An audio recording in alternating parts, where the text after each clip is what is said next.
Hi everybody, this is Aggie from Aggie's Tips for Interpreters, and today it's time for another installment of Paperless Note-Taking for Interpreters. So a while ago in 2020, I was sitting an exam called DPI Level 6. It stands for Diploma in Police Interpreting, and one of the tasks was being able to note-take and recreate a statement from your notes. It required for me to go through a great deal of paper. I had to practice using the old examination papers. In the end, the exam took place online, so I didn't actually have to handwrite anything, but I did have that moment of realization when I had to order another stack of these, pack of 10, when I just noticed how much paper I'm going through. In my everyday practice as a medical OPI, VRI, TI, I was using a great deal of paper and I was shredding a great deal of paper. I said to myself, well, it has to stop somewhere because it's a really big amount of waste I'm producing on a daily basis. So one of my first ideas was to create some writable, wipeable sheets by laminating pieces of paper and writing on them using those whiteboard markers, but the surface was just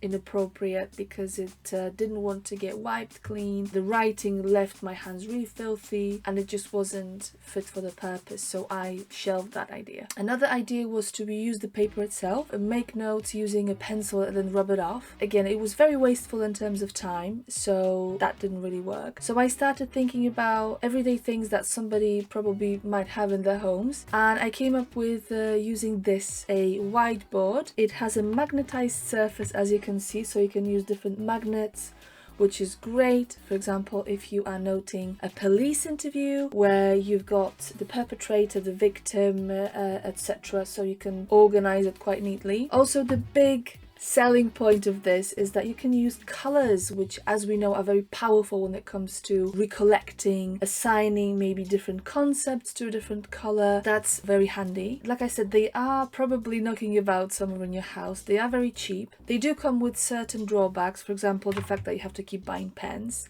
Depending on the surface and the pen, it might be more or less difficult to wipe it. For example, this one, I have just written on it. This wipes easily, but I did come across some surfaces where the ink from the pen really gets ingrained, so you have to, clean it with a wet sponge, which is not always ideal. Also, the surface of the tool that you have at your disposal is limited. For example, if you have to note down a long utterance, you'd probably need more than one, just depending on your note-taking system again and on your memory, because some people use fewer symbols, some people have a really powerful recollection and really powerful short-term memory, so it depends. But obviously you can't just flip it and get another surface, so probably you might need more than one of these. If you are maybe only doing remote interpreting or note-taking casually, and if you don't want to invest in something that's just going to clunk up your house and it's going to cost you a lot of money, this one cost, I think, probably about £3, but I'm sure you can find even cheaper ones. For those who want to try something other than paper, I recommend a whiteboard with colourful marker pens. Thank you so much for watching. This was another paperless challenge. If you like this video, please don't forget to comment and subscribe. If you would like to suggest some other topics for paperlessness, please pop that in the comment. I love to hear from my viewers. I love to see what you have to say. Thank you again, and I'll see you next Thursday.